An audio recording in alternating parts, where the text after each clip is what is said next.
sobre a sua trajetória no Departamento de Artes Cênicas. Redi as respostas e vou lê-las como vocês vão ver.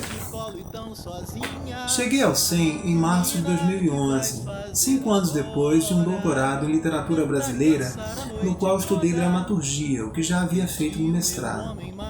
Aquele ano foi justamente quando encerrei uma colaboração regular no Correio Brasiliense, tendo colaborado também em outros veículos, continuando a escrever no jornal a partir de então, mas de modo esparso. Ao chegar, tinha um material relativamente numeroso de textos sobre teatro, sobre dramaturgia especialmente. Havia feito breves panoramas das obras de Martins Pena, Arthur Azevedo, Nelson Rodrigues, Oduvaldo Viana Filho, Augusto Boal, Tchekhov, Pirandello, Brecht, Ionesco, Beckett. Vinha com uma expectativa grande em relação a dar aulas sobre o texto teatral, o que pude fazer principalmente na disciplina Poéticas Teatrais, embora não na medida de minhas expectativas, talvez excessivas. Muito recentemente, as aulas remotas me reconciliaram com essas expectativas. Certa experiência como professor e como pessoa foi o que, acho, me permitiu alcançá-lo, paradoxalmente em tempos de pandemia, ou seja, tempos desfavoráveis. As coisas conspiraram para que eu me sentisse melhor agora. Em meu trabalho do que me sentia há quase 10 anos. Contrastes, paradoxos.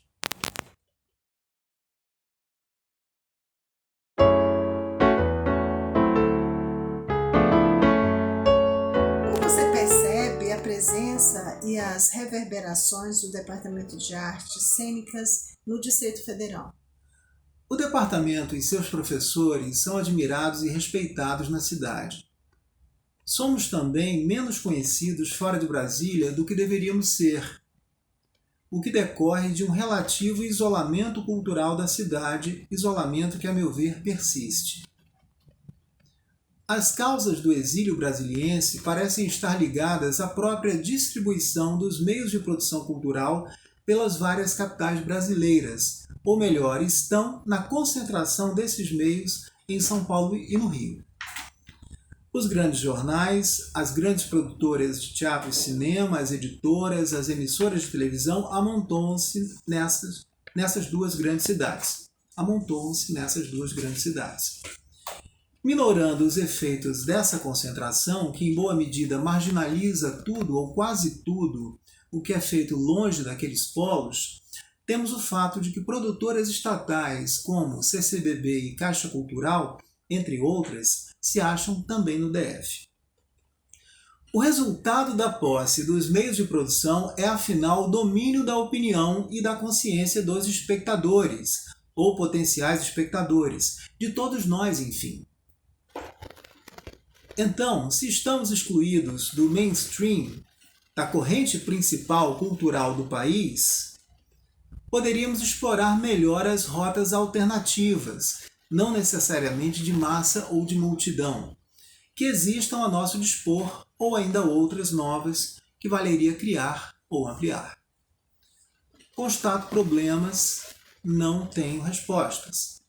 Em 1988, dizia num poema: "Desde cedo, cidade, te sentimos como exílio. Não sei se falar no plural cabe neste caso, mas esse é o meu sentimento, ainda hoje, mais de 30 anos depois." De volta à pergunta, é claro que todos temos feito muito, e muito do que se faz não precisa do respaldo midiático, que, no entanto, às vezes nos contempla. Nem há que haver sempre essa expectativa. O circuito universitário é muito rico em possibilidades e devíamos explorá-lo mais.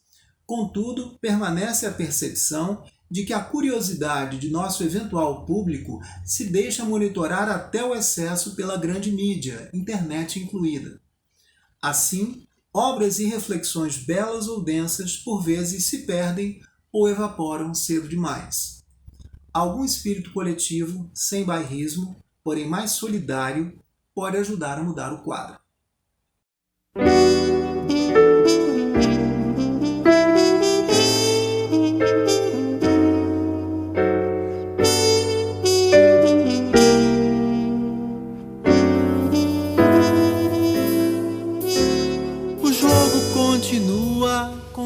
Compartilhe algumas memórias importantes para você da sua experiência no SEM e da UNB.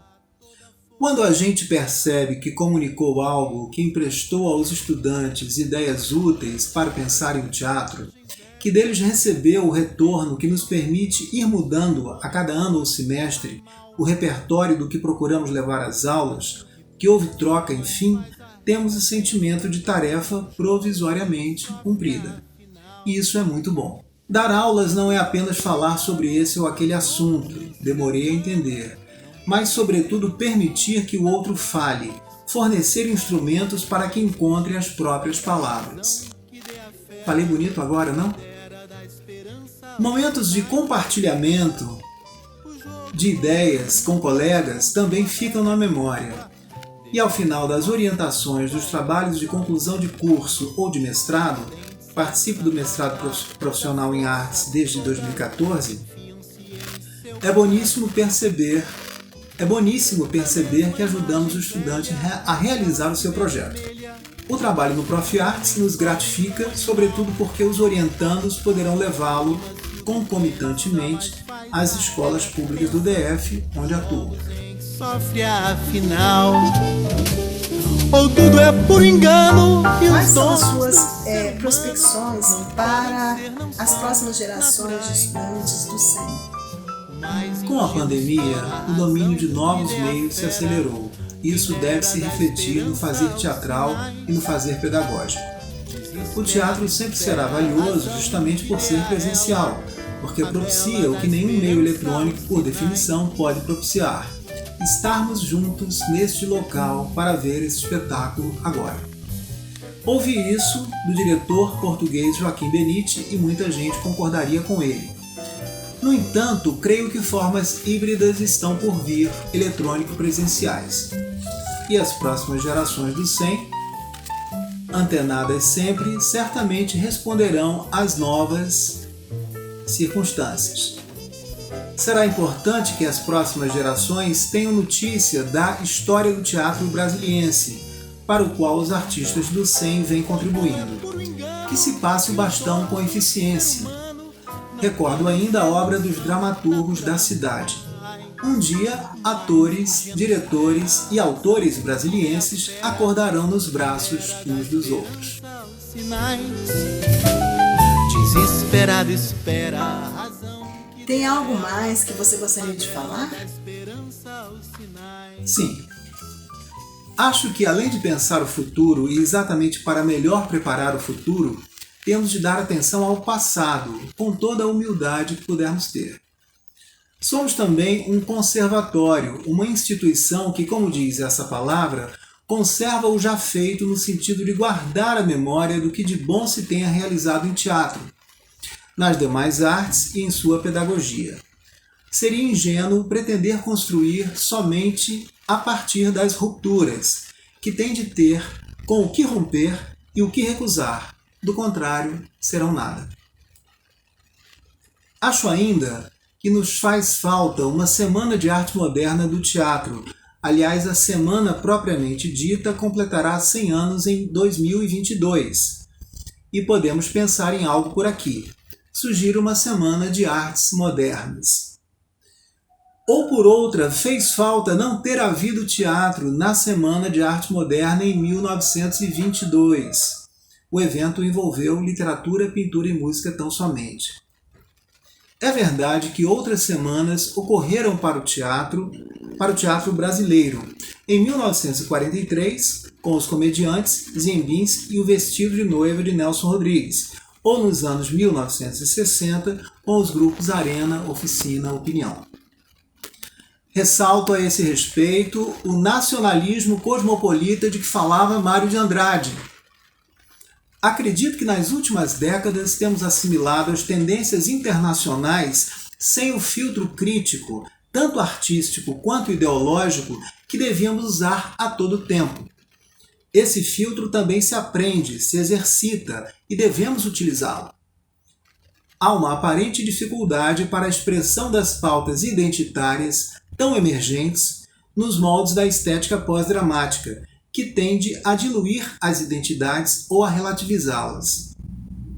São questões abertas que merecem ser meditadas, não? Grato a Rita, a Débora e a quem mais colaborou para criar esta oportunidade. Como diz o João Antônio, abraços gerais.